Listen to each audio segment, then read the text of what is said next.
기독교에서는 예수님을 통해서만 구원을 받을 수 있다고 말합니다. 그 이유는 예수님께서 육으로 계실 때 당신을 통하지 않으면 하나님께 올 수 없다고 말씀하셨기 때문입니다. 그런데 예수님께서는 그 뒤에 사도 요한에게 계시를 주실 때 다시 당신의 증인을 세우겠다고 하셨습니다.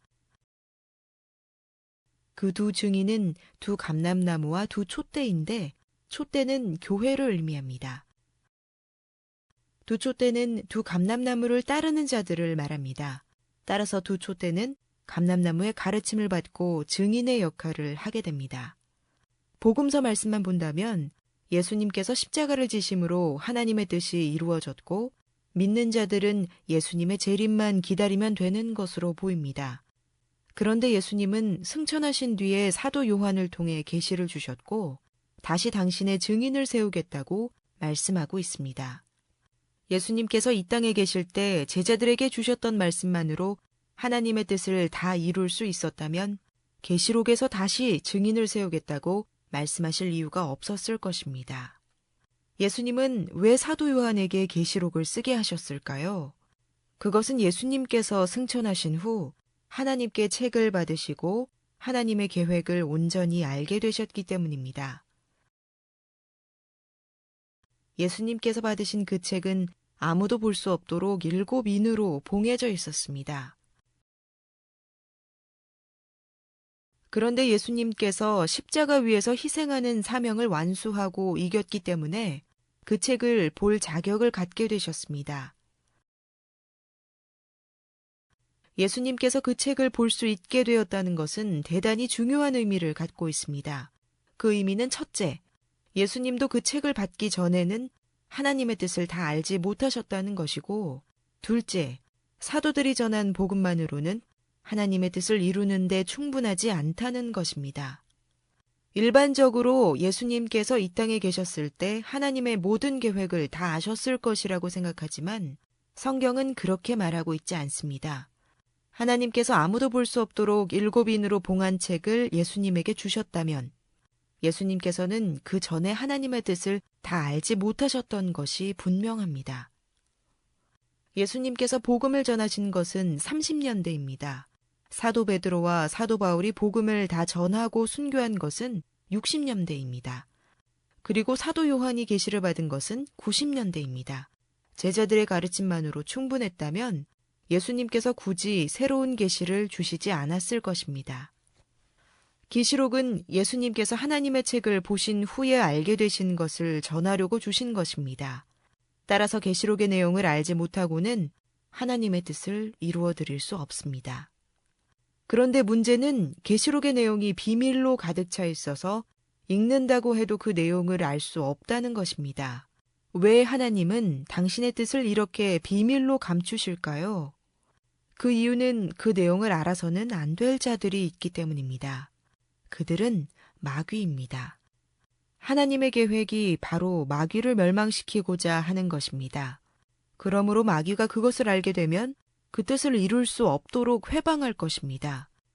그러므로 하나님께서는 그 내용을 적나라하게 밝히실 수 없습니다. 예수님께서 사도 요한에게 계시를 주실 때에도 내용을 이해할 수 없도록 많은 상징을 통해서 알려주신 이유가 바로 이 때문입니다. 그러나 사람들이 그 내용을 알지 못한다면 그 뜻을 이루어 드릴 수 없습니다. 그래서 하나님과 예수님은 그 비밀을 밝힐 존재를 미리 정해두셨습니다. 그 존재가 바로 두 감람나무입니다. 예수님께서는 두 감람나무에게 권세를 주시고 예언을 하게 할 것이라고 말씀하셨습니다. 그들이 얼마나 중요하면 저희를 해치고자 하는 자는 반드시 죽임을 당하게 하겠다고 말씀하셨겠습니까? 이 말씀 중에 중요한 것이 있습니다. 그것은 두 감람나무가 1260일을 예언한다고 한 것입니다. 이것은 누가 감람나무인지를 알 수 있게 하는 시금석입니다. 자세한 것은 뒤에서 설명하겠습니다.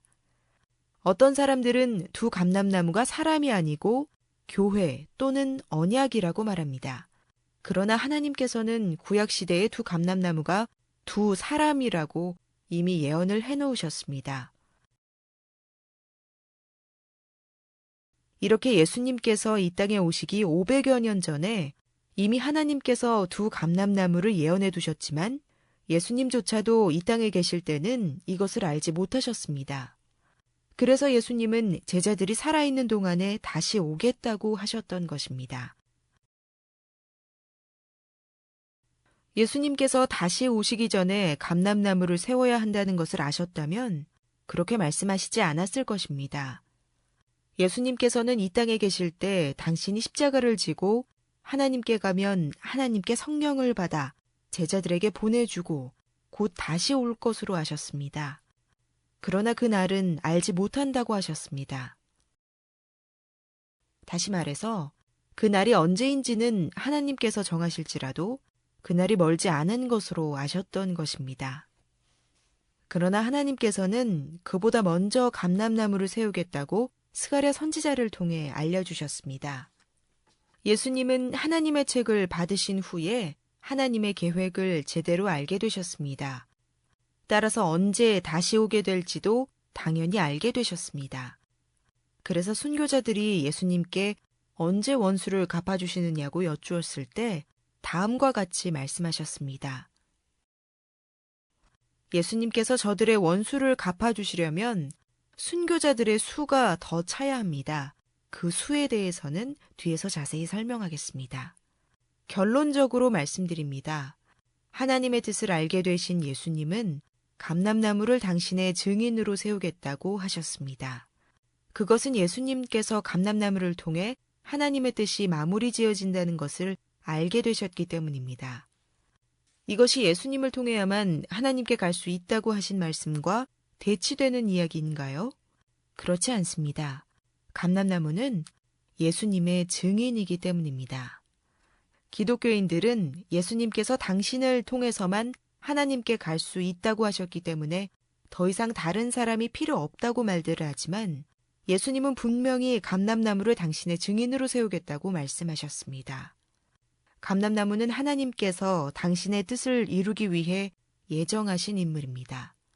예수님도 하나님의 책을 받기 전에는 그런 내용을 알지 못하셨다는 것을 알아야 합니다.